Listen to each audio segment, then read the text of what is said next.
तो आई सबसे पहले हम मनु दुबे देव के देव महादेव जी के चरण में कोटि कोटि नमन करतानी। आ साथ ही साथ आप तमाम शिव भक्त के हार्दिक अभिनंदन करतानी। आज बड़ा ही खुशी के बात बा, बड़ा ही सौभाग्य के बात बा कि हमरा शिव विवाह कथा कहे के आ कुछ गावे के मौका मिलल बा। शिव विवाह यानी भगवान भोले शंकर के बियाह। शिव मतलब सृष्टि, शिव में ही सृष्टि समाइल बा। तब भक्त लोग जे भी शिव के गुणगान करेला, शिव के ध्यान करेला, शिव के कथा सुनेला, ओकर ए सृष्टि से ए दुनिया से उद्धार हो जाला, ओकरा तृप्ति मिल जाला। त आए भक्त लोग ए संगीतमय शिव विवाह में हमार जे जे सहयोग कैले बा ओकर पात्र परिचय कराओ तनी। ई संगीतमय शिव विवाह कथा लिखले बानी आदरणीय आर पंकज जी, म्यूजिक से सजौले बानी लवली शर्मा जी, आ ई कथा के रिकॉर्ड कैले बानी आदरणीय कैलाश जी, मैक्स स्टूडियो दिल्ली। सहयोग कैले बानी हमार पापा जी श्री धर्मेंद्र दुबे जी, आ आशीर्वाद बा हमार गुरु जी आदरणीय पंडित रामेश्वर तिवारी जी के। जौना कथा के आप सबके बीच प्रस्तुत कर रहल बा भोजपुरी संगीत के सबसे बड़ कंपनी यानी वेव म्यूजिक कंपनी। तब प्रेम से बोलिए शंकर भगवान की।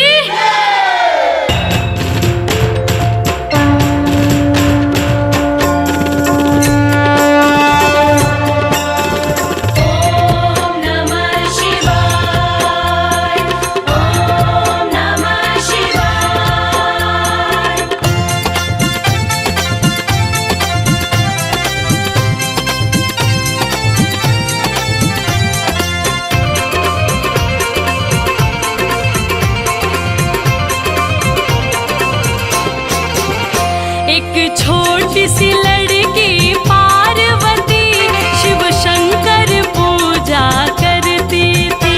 एक छोटी सी लड़की पार्वती शिव शंकर पूजा करती थी। एक छोटी सी लड़की पार्वती शिव शंकर पूजा करती थी। एक छोटी सी लड़की पार्वती शिव शंकर पूजा करती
आए भक्त लोग कथा पर चलल जाओ। राजा हिमांचल के पुत्री पार्वती अपन घर दुआर माई बाप सबके त्याग के जाके जंगल में शिव जी के पावे खातिर तपस्या करतरी। आ एने भगवान शिव शंकर 87,000 बरिस खातिर समाधि लगौले बनी। पार्वती के ऐसन घोर तपस्या देख के आ भगवान भोलेनाथ के समाधि में लीन देख के ब्रह्मा जी विष्णु जी सब देवी देवता परेशान हो गए। तब देवता लोग सोचे लागल कि अगर ये ध्यान ना टूटी और शादी ना जुटी तब इस सृष्टि के कल्याण कैसे होई। सब देवता लोग भगवान भोलेनाथ के जगावे खातिर प्रयास करे लागल, लेकिन डरे केहू लगे नहीं खे जात। अगर भगवान भोलेनाथ खिसिया गईले तब पूछी सब गड़बड़ बा। अब देखी ब्रह्मा जी विष्णु जी आ संगे संगे सब देवता लोग आपस में मिल के सलाह कई कि भोलेनाथ के ध्यान कैसे तुरल जाओ। तब ब्रह्मा जी कहनी कि ऐसन कठिन काम कामदेव ही कर सकता रे। अब देखी सब देवता लोग मिलके कामदेव के लगे जाता आ कामदेव से सब बात बतावता कि रउआ भगवान भोलेनाथ के तपस्या तूरी ना तो अनर्थ हो जाई। काहे से कि पार्वती भगवान भोलेनाथ के पावे खातिर जंगल में जाके तपस्या कर रहल बड़ी। अब देखी भक्त लोग कामदेव भी ई खतरनाक काम करे खातिर तैयार नहीं होत। कामदेव भी कहत रे ऐसन खतरनाक काम हमरा से ना होई। तब ब्रह्मा जी समझौनी ह कामदेव ई काम तोहरे करे के पड़ी, ना तो इस सृष्टि के कल्याण ना होई। अब देखी ब्रह्मा जी से आदेश पौला के बाद कामदेव भगवान भोलेनाथ के तपस्या तुरे खातिर सुंदर सुंदर अप्सरा लोग के भेजतानी, नर्तकी के भेजतानी आ कहतानी कि हे अप्सरा इतना सुंदर सोच संवर के जाके ओइजा नाचे के बा गावे के बा कि भगवान भोलेनाथ के ध्यान टूट जाओ। अब देखी अप्सरा लोग सोच संवर के भगवान भोलेनाथ के लगे गइल बा जहां भगवान समाधि लगौले बनी। अप्सरा लोग आपन आपन रूप कला आपन आपन सुंदरता आपन आपन मोहनी मंत्र से भगवान भोलेनाथ के जगावे की कोशिश करता, लेकिन भगवान भोलेनाथ टॉस से मौस नहीं होत। सारा अप्सरा लोग के बुद्धि फेल हो गइल बा। अप्सरा लोग कहता कि अरे बाप रे बाप ये देव हवे कि पत्थर हवे। भक्त लोग अप्सरा लोग निराश होके कामदेव के भीरी पहुंचल ह। कहता लोग कि हे कामदेव जी दुनिया में बहुत प्राणी देखनी, लेकिन ऐसन अद्भुत जीव कहीं ना मिलल। हमनी के इतना नचनी हसन गौनी हसन, लेकिन ओ बुढ़ऊ के मन ना डोलल ह। तो देखिए एगो कैसन गीत के भाव लागल।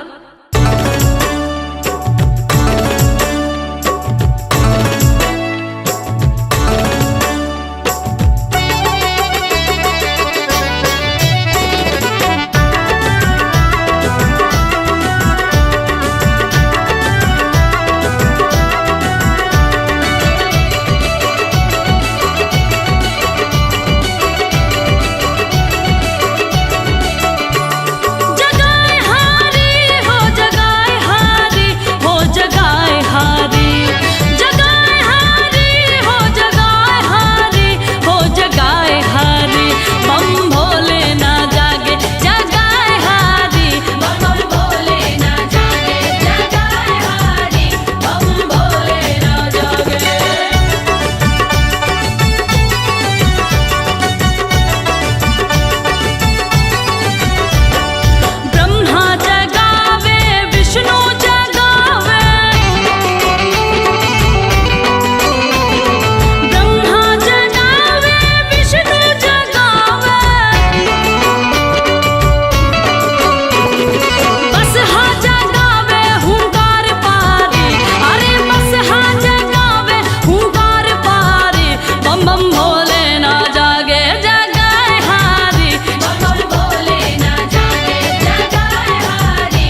भगवान भोलेनाथ के सब केहू जगा के हार गइल बा, तबो भगवान भोलेनाथ नइखी जागत। अब खुद कामदेव ही भगवान भोलेनाथ के जगावे खातिर चल देले बानी। कामदेव के आगमन होते ही बसंत ऋतु छा गई, चारों तरफ फूल फुला गई, नजारा मन के बहुत भावे लागल। तबो भगवान भोलेनाथ नइखी जागत। तब कामदेव के क्रोध आइल ह आ एगो गाछ पर चढ़ गई ह आ चढ़ के तीर से निशाना सधनी ह आ भगवान भोलेनाथ पर बाण चला देनी ह। आ जैसे वो बाण भगवान भोलेनाथ के लागल ह, भगवान के तिसरका आंख खुल गई ह आ तीनों त्रिलोक डोले लागल ह आ सृष्टि में हाहाकार मच गई ह।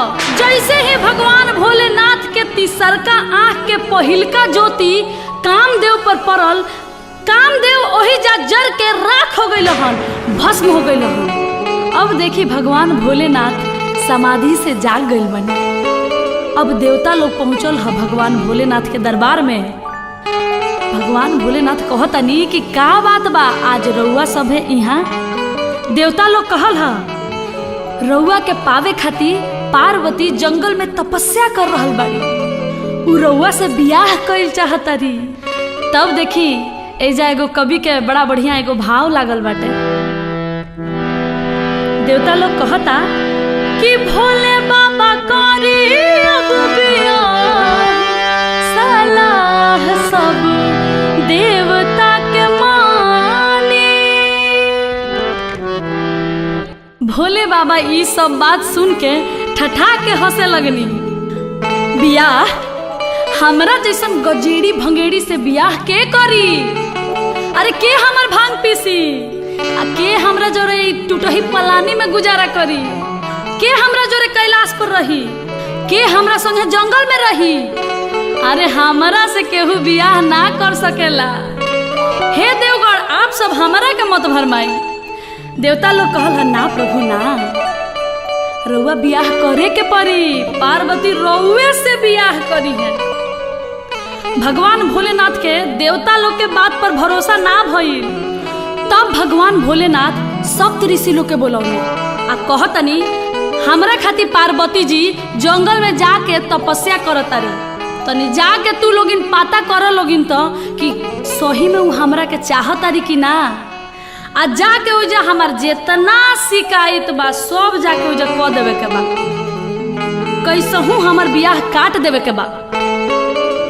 सप्तऋषि लोग महादेव के आज्ञा पावते ही कहता कि जैसन राउर इच्छा महादेव, हमनी के उहे करब सब जौन रउआ चाहता नहीं। तो देखी बियाह कटवा यही बेरा ना, ओहू बेरा बियाह कटवा रहे लोग। आ बियाह कटवा लोग चल दिले बा बियाह काटे खातिर। आ सप्तऋषि लोग जंगल में जाता जहाँ पार्वती जी तपस्या कर रहल बाड़ी। अरे जेकरा खातिर धरलू धयानावा, आ लगनवा तोहरो लागल, अब बड़े हो राम। ए गौरा, तू जेकरा खातिर तपस्या करत रू जाना तारू के हउए? पागल हउए पागल। अरे ओकरा रहे के घर नहीं खे, पहने के बस्तर नहीं खे, छानी छपर नहीं खे, उ तो खुदे पतई चबावेले, तो तारा के का खियाई है? गौरा ए गौरा, अलग जाए भगिया में अगिया, ए लग जाए भगिया में अगिया, साजनवा तोहरो पागल बड़े हो राम, और भंगिया तोहरो पागल बड़े हो राम।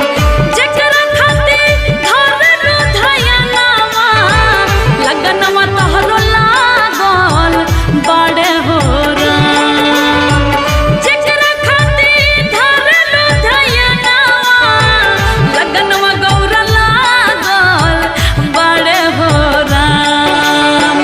लग जाए भगिया में अगिया,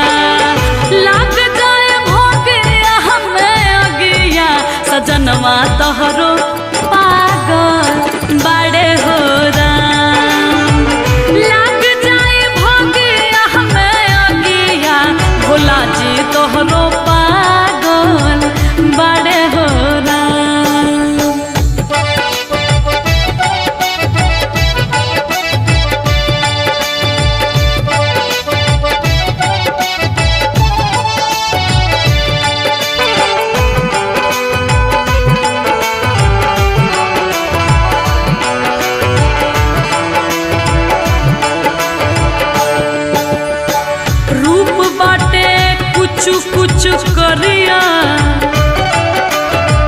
रूप बाटे कुछ कुछ करिया भभूति दहिया लागल बाटे हो राम रूप बाटे कुछ कुछ करिया भभूति दहिया लागल बाटे हो राम तीन तीन को पड़ुए नया नवा तीन तीन को पड़ुए नया नवा सजनवा तोहरो पागल बाड़े हो राम और भंगिया तोहरो पागल बाड़े हो राम।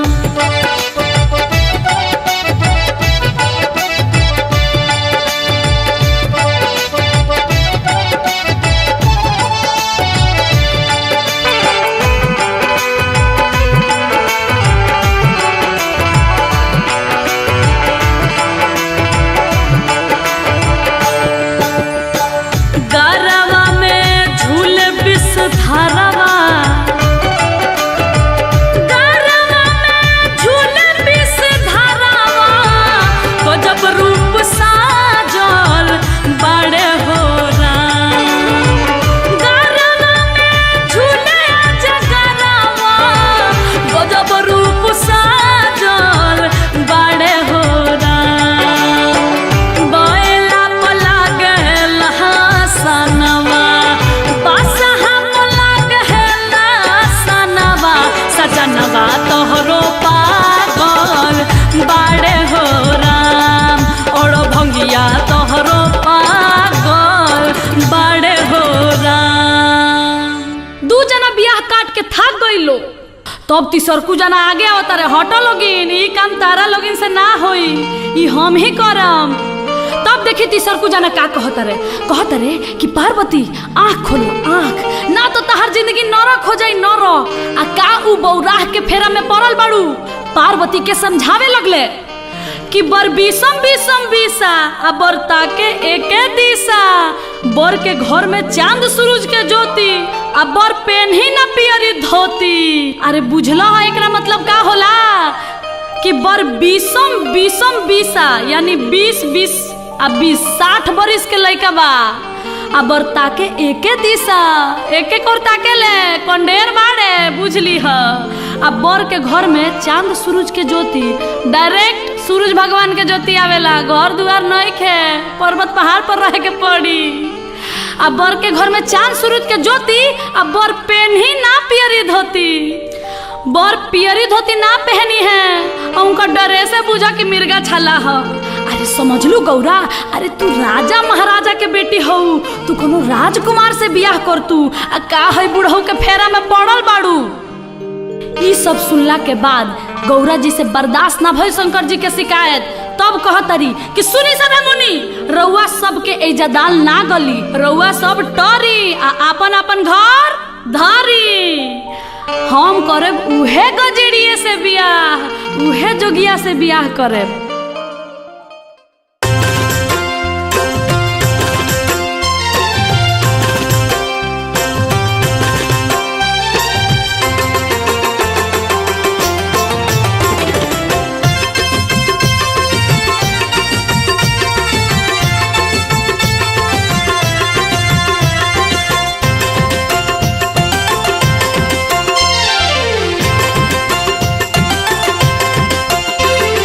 जोगी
खियाई है तो बताई हम खाएब, पर्वत पहाड़ पर जिंदगी बिताएब। नाही मानब हो ए नाही मानब हो, नाही मानब हम केहू के सलाह, केहू उनके बौरा जन कहे शिव जोगिया से करब बियाह, केहू उनके बौरा जन कहे और भंगिया से करब बियाह, केहू उनके बौरा जन कहे।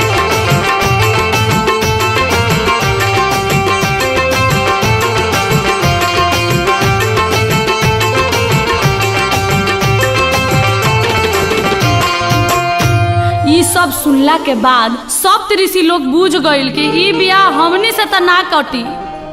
तब गइल लो भगवान भोलेनाथ के लगे आ कहल लो कि हे भोलेनाथ राउर बियाह होइबे करी, ई बियाह गणासियों से ना कटी, काहे से कि पार्वती रउआ के मन ही मन में अपन स्वामी मान लेले बड़ी। तब भगवान भोलेनाथ कही आए ऐसा बात है तब मुझे स्वयं परीक्षा लेना पड़ेगा। अब देखी भगवान की लीला, भगवान स्वयं परीक्षा लेवे खातिर चल देले बानी आ देखी कैसन भेष बनले बानी। आय रे दादा कितना निमन लागता। देखी देखी आज जोगी के भेष दा के भगवान भोलेनाथ पार्वती जी के परीक्षा लेवे खातिर स्वयं जंगल में चल देले बानी। आई जगो गीत के भाव बा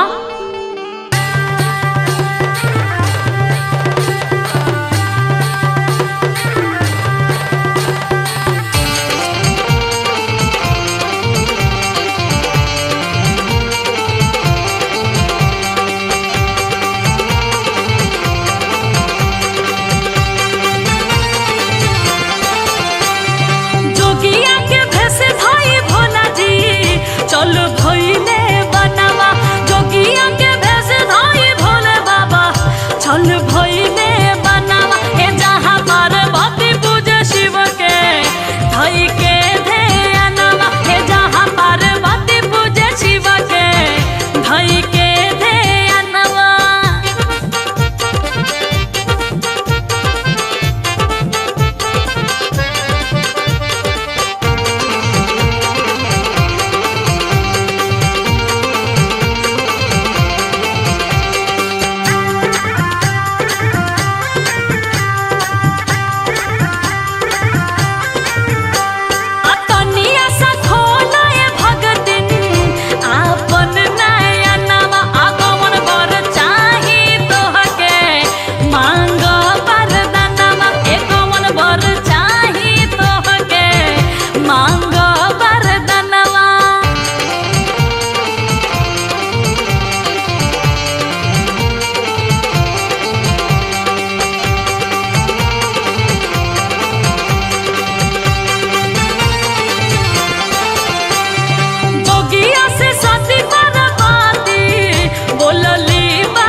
जोगी के भेष में भगवान भोलेनाथ पार्वती के केतनो समझावतानी, लेकिन पार्वती अपन आंख नहीं खोलत। तब पार्वती जी कली है कि हे महाराज हम जकरा खातिर तपस्या कर रहल बनी, जकरा के हम सच्चा दिल से चाहतनी, उ हमरा सामने आई तबे हम अपन आँख खोलेम।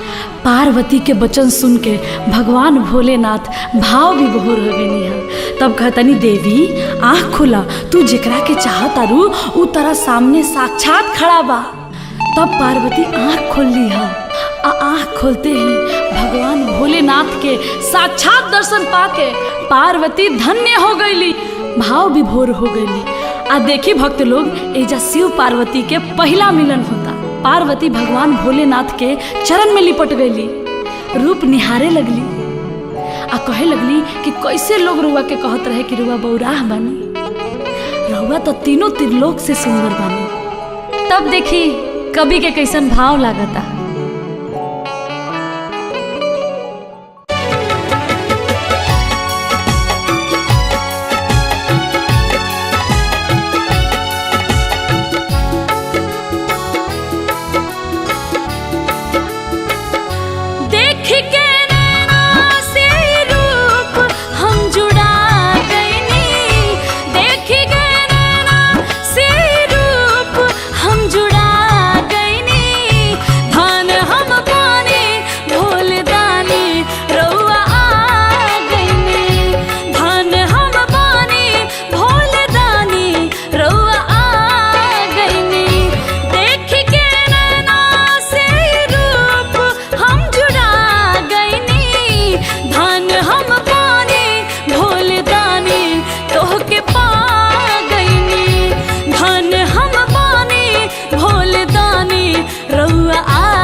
ऐसन पा गईनी। ई अद्भुत मिलन के बाद भगवान भोलेनाथ पार्वती से कहतनी कि पार्वती अब तू अपना घरे जा, हम स्वयं बारात लेके दूल्हा बन के तारा घरे आई। अब देखी भक्त लोग ब्रह्मा जी राजा हिमांचल के घरे खबर भेजवातनी कि राजा हिमांचल के मालूम कि भगवान भोलेनाथ पार्वती से शादी करे खातिर तैयार हो गए बनी। अब देखी दुल्हो तैयार, कन्यो तैयार, तो चली हमनी के मिल के शादी के कार्यक्रम शुरू कर जाओ। आज भगवान भोलेनाथ के तिलक हुए। देखी पहले के तिलक आ आज के तिलक में कितना अंतर बढ़ुए। आज एगो तिलक में 500 आदमी जाता रहे, आ पतल आ पूरी के धुरकुस उड़ा देता रहे। लेकिन वो घड़ी ऐसा रिवाज ना रहे। राजा हिमांचल तिलक चढ़ावे खातिर विप्रदेव यानी कि ब्राह्मण और हजाम मात्र 2 आदमी के शिव जी के दरवाजा पर भेजतनी तिलक चढ़ावे खातिर। आ तिलकहरू लोग जब आंगन में पहुंचता तो देखी हमनी के हिंदू धर्म में तिलक के बेरा एगो बड़ा बढ़िया गीत होला, आई सुनल जाओ।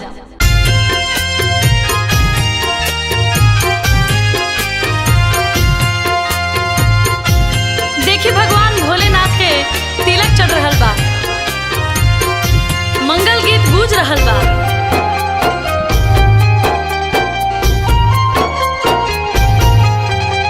आज मोरा शिव जी के तिलक आयो, आज मोरा शिव जी के तिलक आयो।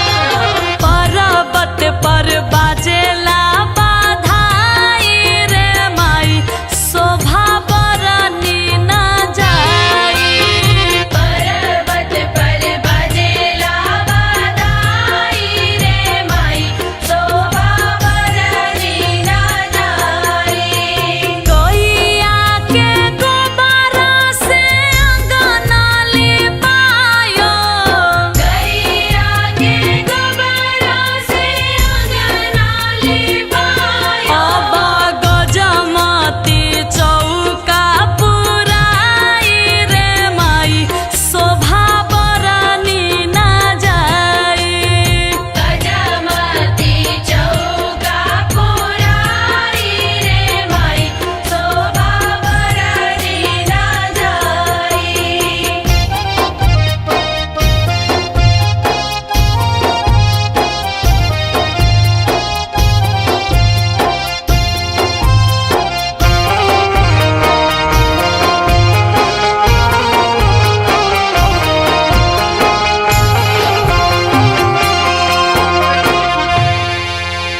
अब देखी भगवान भोलेनाथ के तिलक चढ़ गइल बा।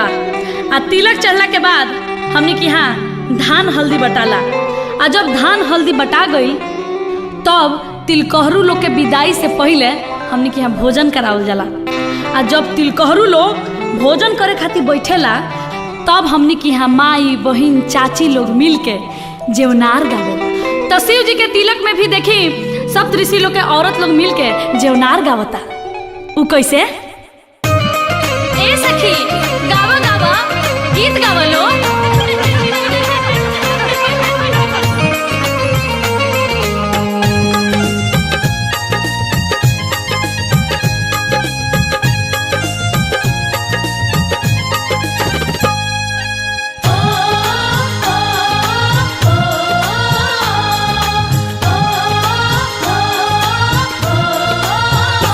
ए हो सोने के थारी में जेवन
वापस लौटता। पार्वती के माई मैना रानी नारद बाबा से पूछली ह कि ए नारद बाबा बोर कैसन बा आ बोर के घर कैसन बा। तब नारद जी कहतनी पार्वती के माई मैना जी से, ए जी लइका तो ऐसन बड़ुआ कि ऐसन लइका दुनिया में कहीं नहीं खे, तीनों त्रिलोक में ऐसन कहीं बर नहीं खे। अरे लइका तो साक्षात त्रिलोकी नाथ हवे, भगवान भोलेनाथ हवे।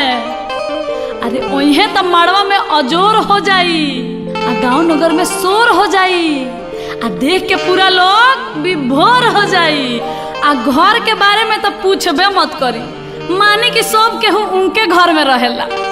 अब देखी दामाद के बड़ाई सुन के मैना रानी बहुत खुश हो गईली। आ राजा हिमांचल की यहाँ माड़ो गड़ाई के तैयारी होखे लगल। तो आई चाची माई बहनी हमनियों के मिल के माड़ो के गीत गावल जा।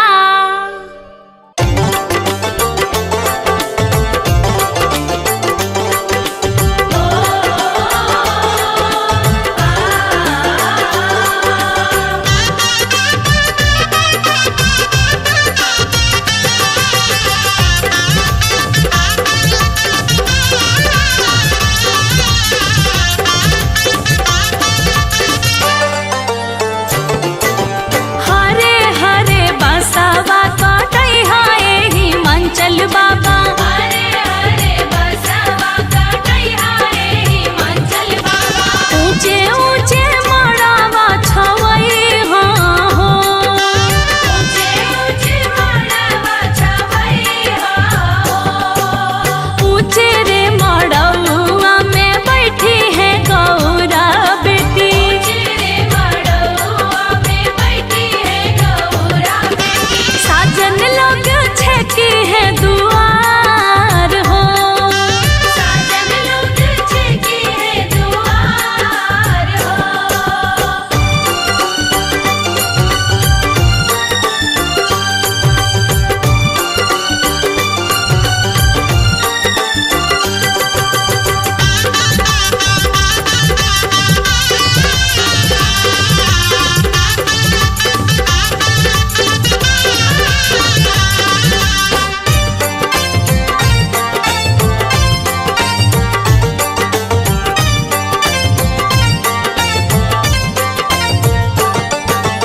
हरे हरे बसवा कटई हाय नारद बाबा। हरे हरे बसवा कटई हाय नारद बाबा।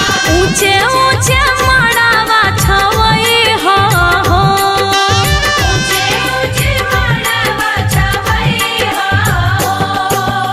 ओही रे मड़ौआ परी छै है शिव शंकर दुल्हा। ओही रे मड़उआ परी छै है शिव शंकर दुल्हा।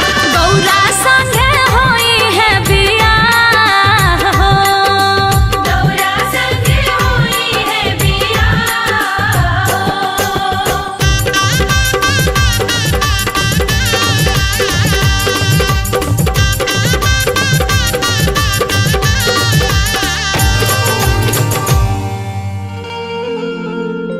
हाय देखी कितना सुंदर माड़ो गड़ाइल बा। माड़ो गड़ा गइल बा। आंगन में कुहार भाई कलसा लेके आ गइल बड़े। जौना कलसा में गंगा जल भर के ओकरा पर दीपक जलावल जाला आ ओही दीपक से मड़वा में अजोर होला। देखी हमने के यहाँ कोनो भी शुभ काम में कोनो चीज आवेला तो ओकर सबसे पहले परीक्षावन कइल जाला। जैसे कलसा के परीक्षावन होला, पीढ़ा के परीक्षावन होला। तब मैना रानी कलसा परीक्षे जाता रही आ कुहार भाई नेग मांगता रहे। तो एजा एगो गीत होला।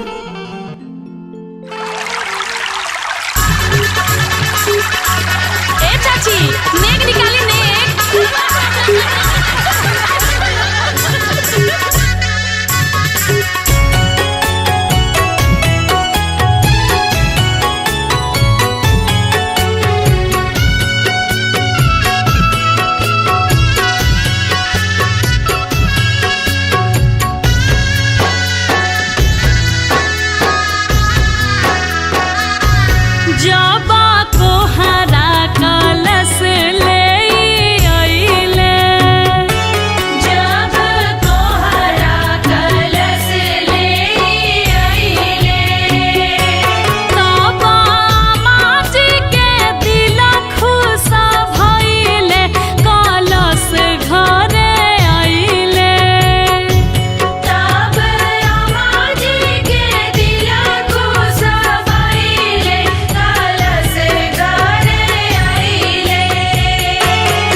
जब कोहरा जेनेक चार मंगले जब कोहरा जेनेक चार मंगले तब पापा जी बाजार भागी गईले कलश घरे आइले तब पापा जी बाजारे भागी गईले कलश घरे आइले देखी कलश के जियारा जुड़ाइले कलश घरे आइले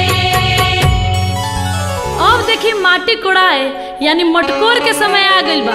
एने पार्वती जी की यहाँ माटी कोड़ाए के तैयारी हो रहल बा आ ओने कैलाश पर्वत पर भगवान भोलेनाथ के माटी कोड़ाए के तैयारी हो रहल बा।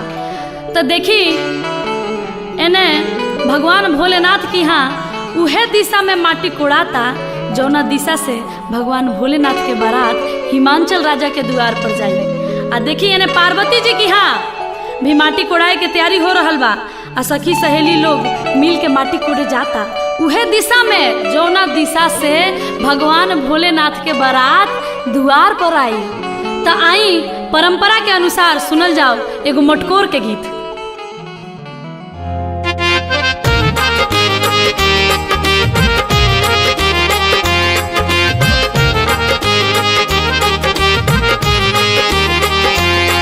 बजाओ भैया चमरा बजाओ सहनाई कहवा के पियर माटी कहाँ के कुदार है कहवा के पियर माटी कहाँ के कुदार है कहवा के साथ सुहागिन मट कोड़े जास है कहवा के साथ सुहागिन मटकोड़े जास है गंगा जी के पियर माटी सोन के कुदार है गंगा जी के पियर माटी सोन के कुदार है देवलोक के साथ सुहागिन मट कोड़े जास है देवलोक के साथ सुहागिन मटकोड़े जास है देवलोक के साथ सुहागिन मटकोड़े जास है देवलोक के साथ सुहागिन मटकोड़े जास है देवलोक के साथ सुहागिन। अब देखी दोनों ओर के माटी कोड़ा गइल बा आ अब हरदी चढ़ावे के बेरा आ गई। तो देखी भक्त लोग एजा एगो बड़ा महत्वपूर्ण बात बा। बात ई बा कि हरदी उहे आदमी चढ़ावेला जेकर खुद देही पर हरदी चढ़ गइल होखे यानी कि बाजा बाज गइल होखे। तो देखी अब दोनों ओर हरदी चढ़े लागल। देखी एने शंकर भगवान चौका पर बैठल बानी आ ओने पार्वती जी भी चौका पर बैठ गइल बानी। हल्दी चढ़े लागल दोनों ओर आ हल्दी के गीत गवाए लागल। तो आई अब हमनियों के गावल जाओ एगो हल्दी चढ़ाई के गीत।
विष्णु बाबा हरदी चढ़ाइले है शिव शंकर बर के दिले आशीष दुल्हा बनाइले है शिव शंकर वर के दिले आशीष दुल्हा बनाइले है कि आगे मैया जू के हाँ रदिया सुहावना है मैया जू के हरदिया सुहावन है कि अगे मैया जू के हरदिया सुहावन है। अब देखी भगवान भोलेनाथ के हरदी चढ़ते ही चेहरा पर निखार आ गई, सांवर दुल्हा गोर लागे लगले। भगवान भोलेनाथ के चेहरा पर मुस्कान खिले लागल। ये दृश्य देख के सब देवी देवता मने मन बहुत खुश होता रहे। आज भगवान भोलेनाथ के बारात जाए आला बा, अब बारात जाए से पहले दुल्हा के नहवावन होला।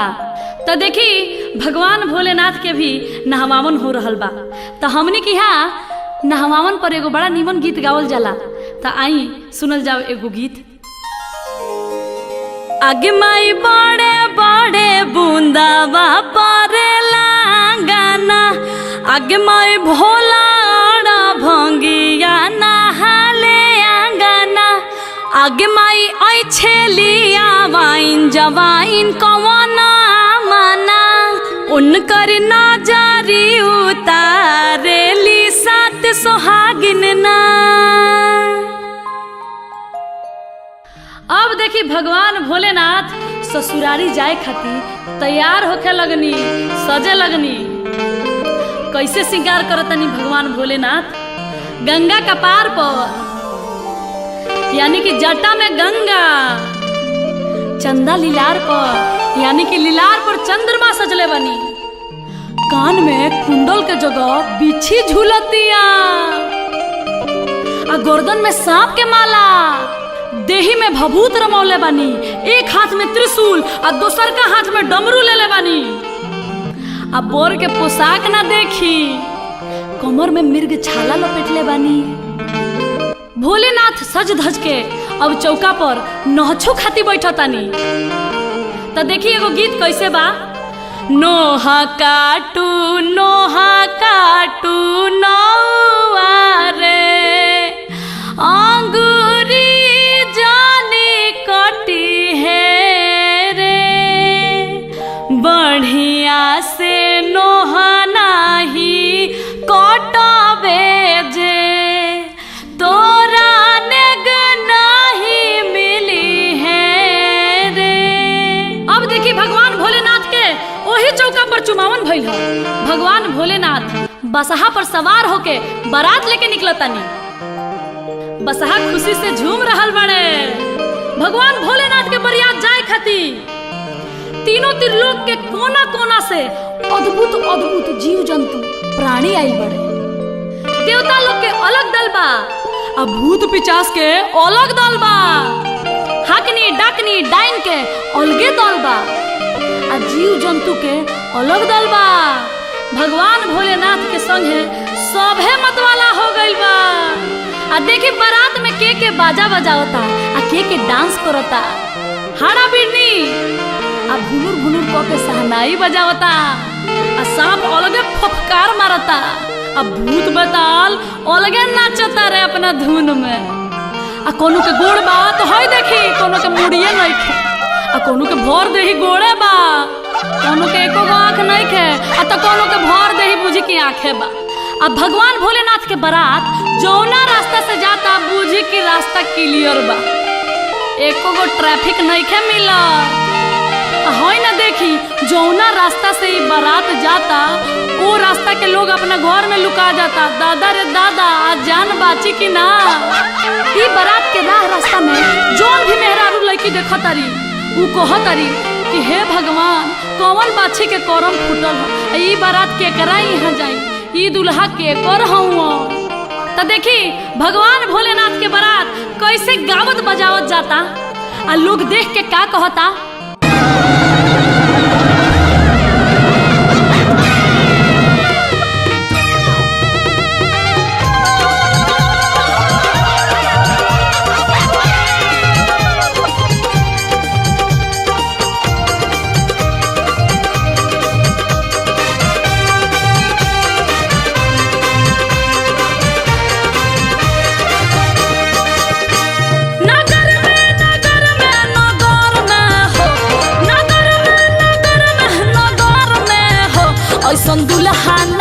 देखनी नगर में हो, ऐसन बर नहीं देखनी नगर में हो।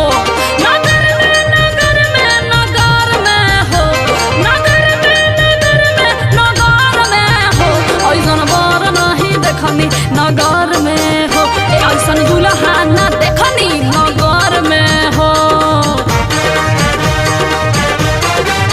अरे बाप रे बाप, अरे ए सखी ई बाढ़ की पीपर हो।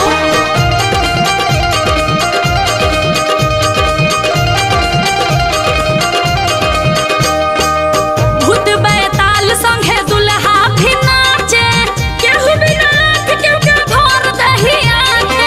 अरे ए सखी कौन पक्षी के भाग फूटल बा। भूत बैताल संगे दुल्हा भी नाचे, केहू भी नाच केहू के भर दही आके। देखी नर नारी लुका गइले घर में नगर में हो, ऐसन दुल्हा ना अइले नगर में हो, ऐसन बर नहीं अइले नगर में।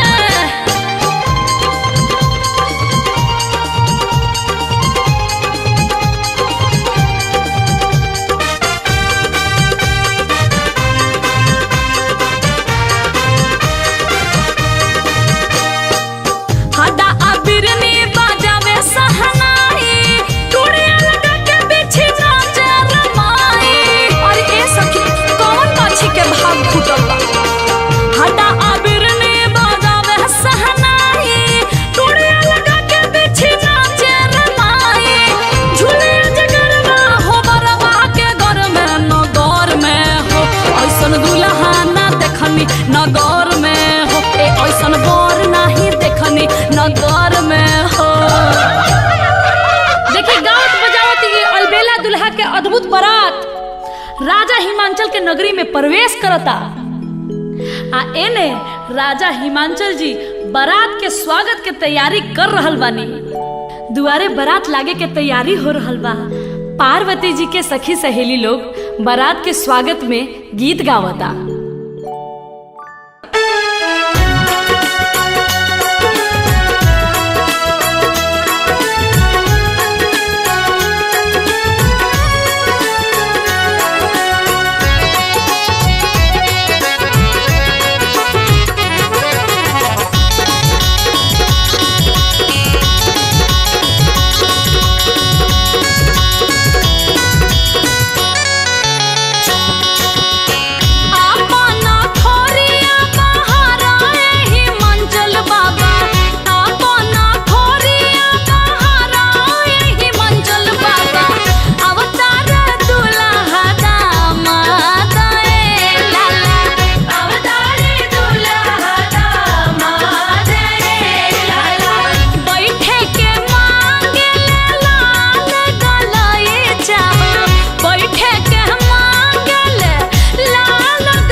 राजा हिमांचल के द्वारा पर आइल बनी। ऋषि मुनि पुरोहित लोग द्वार पूजा करावता। ओम मंगलम भगवान विष्णु मंगलम गरुड़ध्वजा मंगलम पुंडरीकाक्ष मंगलाय तनोहरि। द्वार पूजा हो रहल बाटे, पंडित जी मंत्र पढ़तनी। आ देखिए ना माई बहन लोग कैसन एगो सुंदर गीत गावता।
घेरले बा।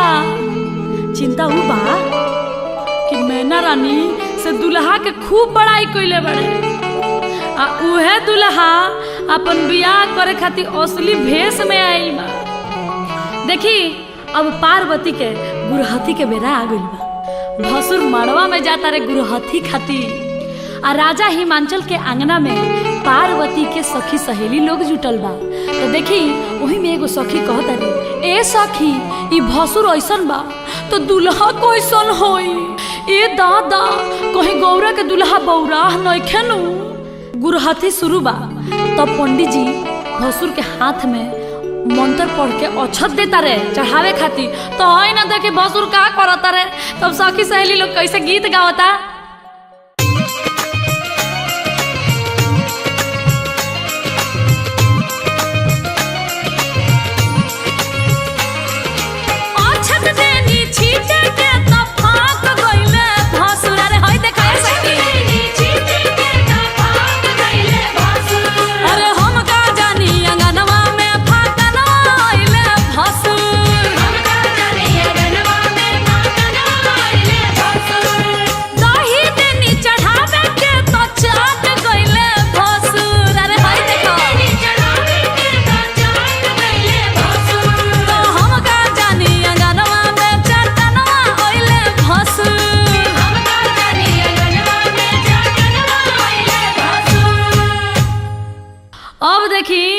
जौना बेरा के इंतजार रलो उहे बेरा आ गइल बा।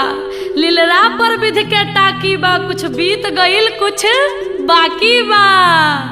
अब नारद बाबा के गोधन कुटाए आला बा। काहे कि इहे बरब अंगना में जाए आला बा। एने देखी मैना रानी अपन दामाद देखे खातिर बेसब्री से इंतजार कर रहल बाड़ी। आखिर उ दामाद के कब देखेम जे तीनों त्रिलोक के मालिक हवे, जेकर इतना बड़ाई सुन ले बानी, जेकरा से हमार बेटी पार्वती के बियाह होके आला बा। अब बर के आंगना में बुलावे खातिर हजाम के भेजल जाता। भगवान भोलेनाथ जैसे ही राजा हिमांचल के आंगना में अइलो हन, जैसे ही सास अपना दामाद के देखली हो अंगने में गिर गईली हो, बेहोश हो गईली हो। राजा हिमांचल के आंगना में रोन पीटन पड़ गई। आहिर रे दादा ई का भई? आखिर हमार भोली पार्वती कौन कसूर कैले रही हो? और देखी नारद भगवान के सब केहू खोजे लागल ह, सब केहू उनका के कोसे लागल ह, गाड़ी देवे लागल ह। का ए नारद ई अबोध बेटी तहर का बिगड़ले रही ह? आखिर कौना जन्म के बदला सधौला ह कि हमार पार्वती खातिर ऐसन दुल्हा खोज के लिए ह, ऐसन भिखारी के खोज के लिए ह। तब तक नारद बाबा नारायण नारायण करत आंगना में पहुंचतानी। देखी नारद मुनि ही शंकर भगवान आ पार्वती जी के बियाह में अगुआ रहल बनी। नारद मुनि के बात केहू ना काटेला। नारद मुनि आगम निगम सब कुछ जानी ले। नारद नारद जेकर बात कबो रद्द ना होखे ओकरे के नारद कहल जाला। तो नारद भगवान मैना रानी के समझावतानी आ कहतानी कि मैना रानी ना ना रुआ चिंता ना करी, ई भगवान भोलेनाथ हुवन, ई सही में तीनों त्रिलोक के मालिक हुवन। रुआ अभी कुछ नहीं जानत, इनकर अनेक रूप बा। हे मैना रानी रुआ बर पर छी, रुआ चिंता ना करी। लेकिन मैना रानी तैयार नहीं हो। कहतरी ना ए दादा ना, ऐसन बौरा बर से हम अपन गौरा के बियाह ना करे। देखिए जा एगो कैसन भाव लागता मैना रानी के कि आगे माई गौरी ऐसन ज्ञानी बेटी के बरवा मिलल बौरा। ए माई बरवा मिलल बौरा। नारद बाबा के हम काहिले बिगड़नी, बरवा खोजल बौरा है कि अगमाई ऐसन बौरा बरसे गौरा ना बियाहब, मोरे गौरा रही है कुंवर। ए माई मोरे गौरा रही है कुंवर। गौरा लेके डूबब हम, गौरा लेके गौरा लेके जाइबो पाताल है कि आगमाई ऐसा न बौरा बरसे गौरा ना बियाहब भले गौरा रही है कुंवार ए माई मोर गौरा रही है कुंवार। कसहु नारद भगवान मैना रानी के सखी सहेली लोग के समझा बुझा के आ माड़ो में लेके आओ तनी कि चली मतवा चली बर परछी बर राउर बहुत सुंदर बा। मैना रानी केहूँगा अपन दिल पर पत्थर रख के आ आंगना में आओ तरी। आंगना में अइला के बाद लोढ़ा लेले बाड़ी लेकिन मने मन में डरा तरी। तब पीछे से सखी सहेली लोग गीत गावता का कहता अरे हाय देखो ए सखी ये दुल्हा कैसन बा हो अरे ताको तारे पुरु त लौकता पछी गावलो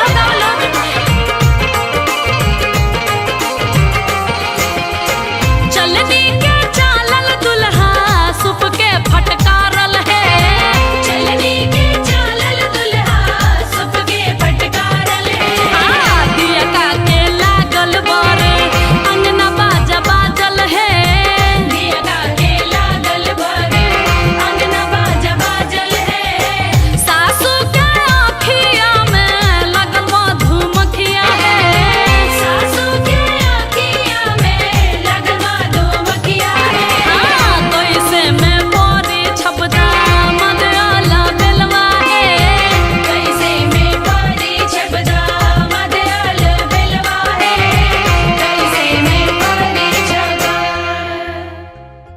आंगन में बर परिछा गइल बड़े आ बर परिछैला के बाद अब पार्वती के मंडप में बुलावल जाता।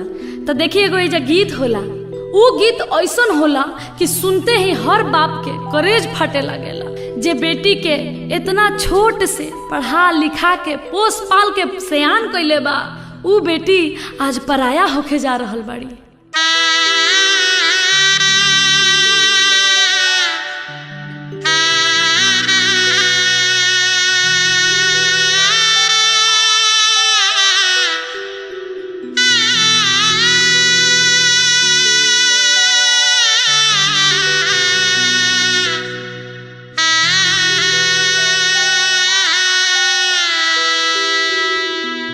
काढ़ू नाही मांचल हो बाबा अपनी रे पुतरिया हमारो गौरा रे बेटी आँखी के रे पुतरिया दिनावा हरेलू हो बेटी आ भूखिया रे पियसिया रतिया हरेलू हो बेटी आ बाबा आखिरे निंदिया।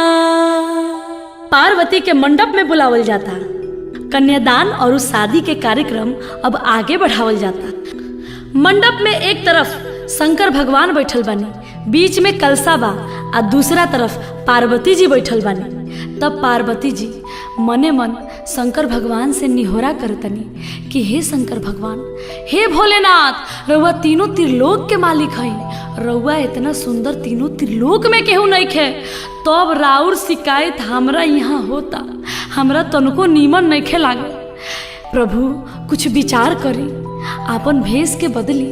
पार्वती जी मने मने मुस्का के देखी का कहतरी कि कलसा के ओटे ओटे बोलेली गौरा दई आ राखी स्वामी लजिया हमार है आ तनिया सा रूपवा बदलती महादेव नैहर के लोग पतियाए हे स्वामी नैहर के लोग पतियाए।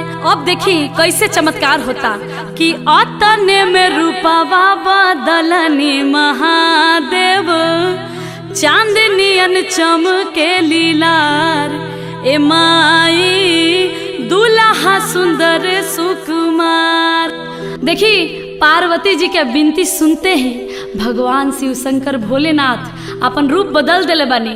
आ रूप बदलला के बाद वहाँ ऐसा सुंदर दुल्हा तीनों त्रिलोक में कहीं नहीं खे। आ देखी मड़वा अजोर हो गई बाटे। भगवान भोलेनाथ आ पार्वती जी के ये अद्भुत जोड़ी देख के कलसा भी मने मन मुस्काता। एजा भी एगो गीत गावल जाला, कैसे?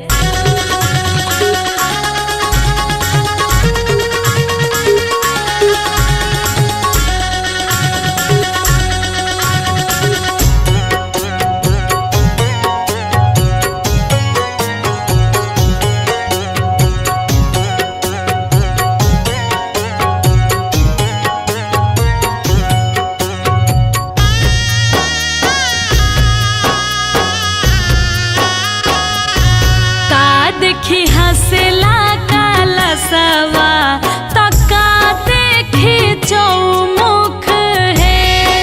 देखी हंसला कलसवा तका देखी चौमुख है। आहे का देखी हंसिले महादेव मने मुस्काई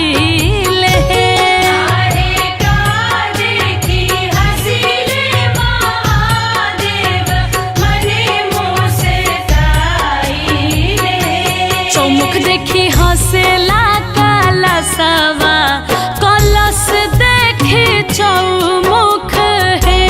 आहे गौरा देखी हंसिले महादेव मने मुस्काई ले। गौरा देखी हंसिले महादेव मने मुस्काई ले।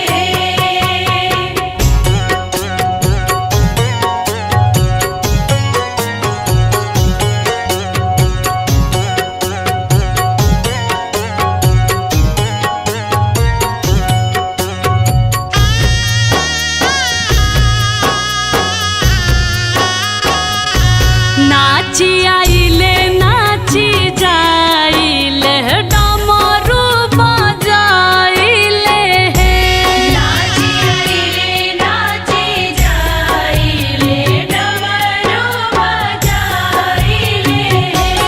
आहे सुतल गौरा उठेली चिहाई डमरू देखे जाइब हे।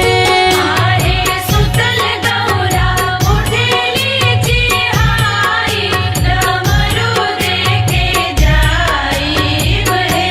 जन जाहुए गौरा जन जाहु डमरू देखे जन जाहु है। आहे सुनीले हब पापा जी तोहार त जाइब खिसियाई नुहे। आहे सुनीले अब पापा जी तोहार त जाइब खिसियाई नुहे। आहे सुनीले अब पापा जी तोहार त जाइब खिसियाई नुहे।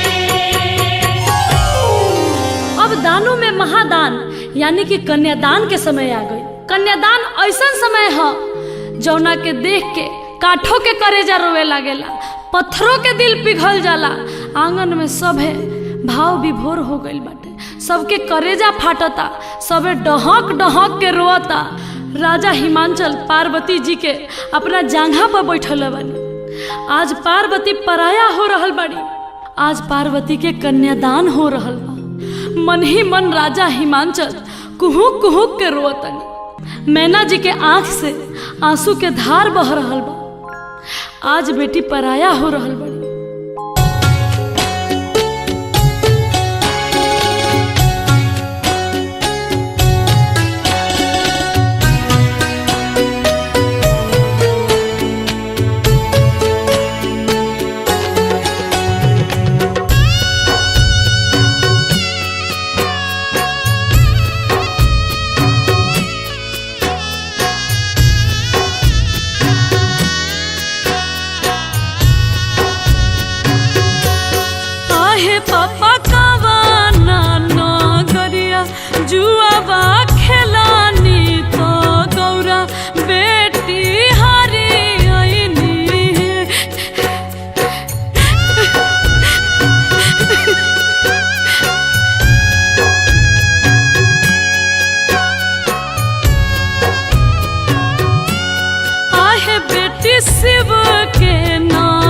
पिया जुआवा खेलानी तो तोहरा के हरियनी है।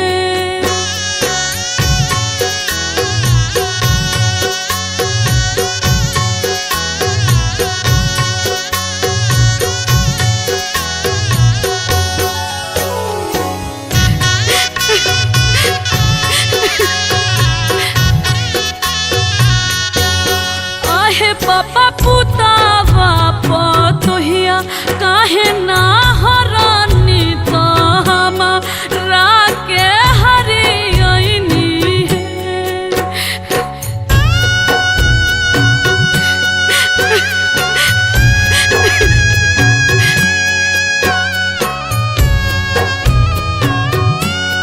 आहे बेटी पुतावा पतोहिया घर के लक्ष्मी तो तू बेटी पाराया बाड़ू हो।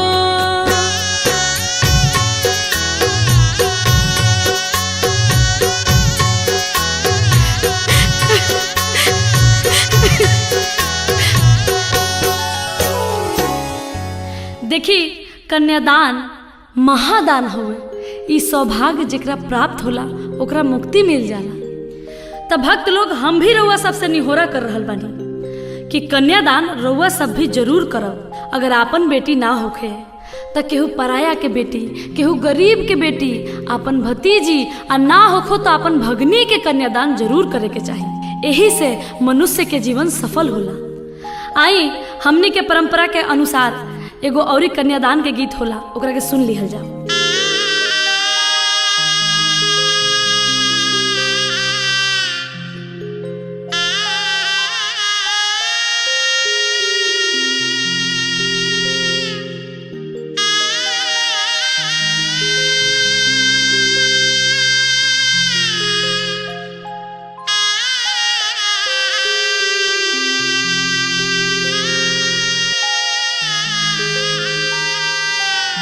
कोठावा ऊपरा बाबा मोरवा रे बोलुए मोरवा बोलिया सुहावन हो लगुए मोरवा बोलिया सुहावन हो लगुए।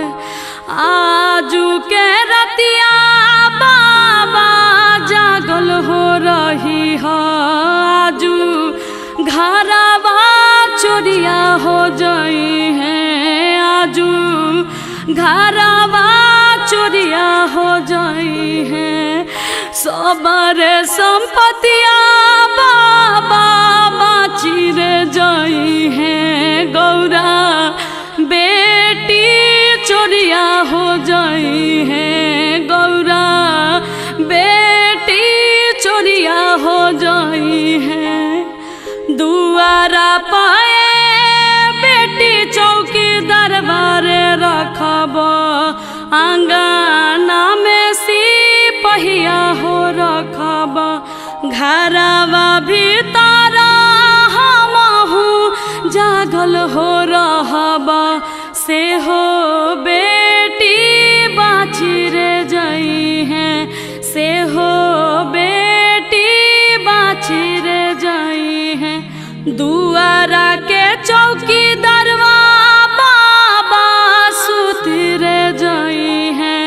आंगना के नीरा भेदर होई है। आंगना के नीरा भेदर होई है। घरवा भीतर रो सुती हो जाइब। से हो बेटी चोरिया हो जाई है। गौरा बेटी चोरिया हो जाई है। कन्यादान हो गई। अब सिंदूरदान के समय आ गई। राजा हिमांचल आ मैना रानी के लग से उठ के पार्वती जी अब शंकर भगवान के बगल में बैठल बाड़ी। आ देखी 7 सुहागिन मिल के माड़ो में शंकर भगवान के सिन्होरा देता लो कि भगवान भोलेनाथ अभी सिन्होरा ली आ पार्वती के जिंदगी के सफल बनाई। देखी एक चिटकी सेनूर के कितना महत्व बा। एक चिटकी सेनूर मांग में पड़ते ही दुनिया बदल जाला। तो सखी सहेली लोग भगवान भोलेनाथ से आग्रह करता कि हे बाबा अब पार्वती के मांग में सिंदूर भरी आ पार्वती के जिंदगी के सफल बनाई। तब भोले बाबा सिंदूर दान कर रहल बनी, पार्वती के मांग में सिंदूर भरतनी आ सखी सहेली लोग गीत गावता। का गावता?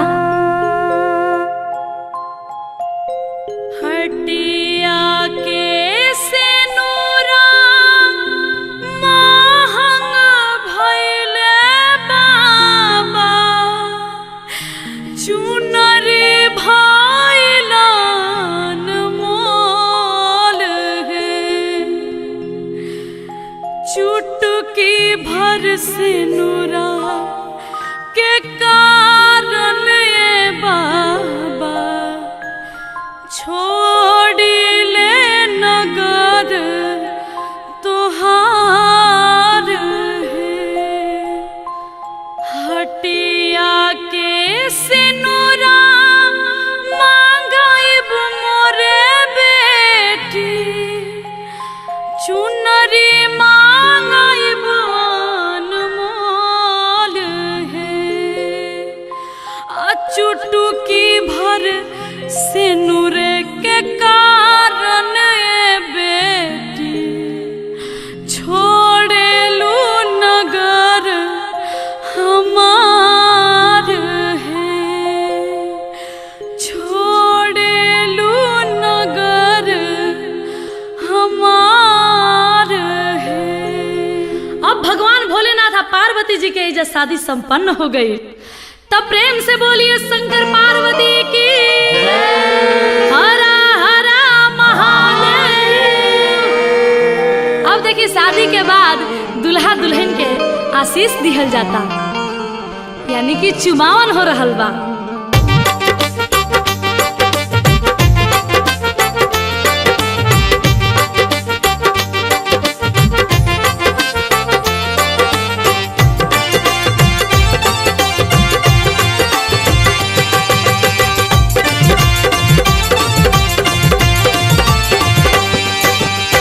हरियारा दुभिया जुरी भारा चाउर शिवा शंकर हरि, हरियारा दुभिया जुरी भारा चाउर शिवा शंकर हरि, चुम चुम चुमावेली अम्मा सोहागिन शिवा शंकर हरि, चुम चुम चुमावेली अम्मा सोहागिन शिवा शंकर हरि, अम्मा चुमावेली देली आशीष शिवा शंकर हरि, जिया सा दुल्हा दुल्हन लाखों बरिस शिवा शंकर हरि, जिया से दुल्हा दुल्हन लाखों बरिस शिवा शंकर हरि, जिया से दुल्हा दुल्हन लाखों बरिस शिवा शंकर हरि। भगवान भोलेनाथ पार्वती के संग कोहबर में जातनी, कुल देवी देवता से आशीर्वाद लेतनी।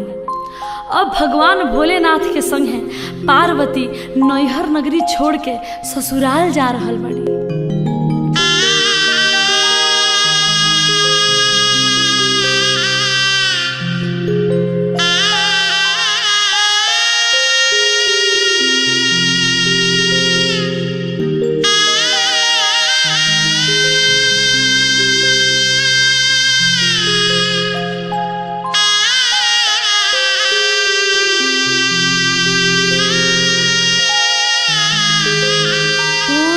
इच्छा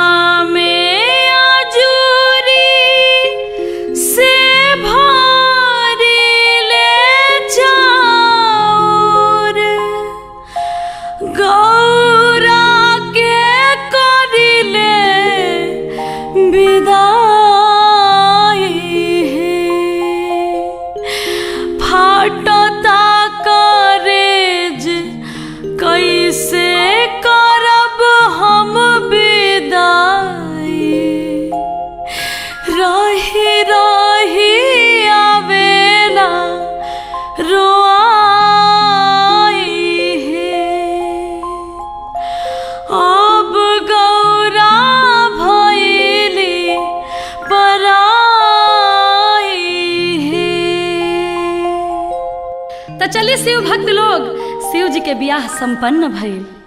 अगर ई कथा में हमरा से कोनो गलती हो गई हुई तो अपना अनु दुबे के अबोध बालिका समझ के, अपन घर के बेटी समझ के माफ करे। हमार आगे भी कोशिश रही कि ऐसा बढ़िया बढ़िया कथा कहानी ले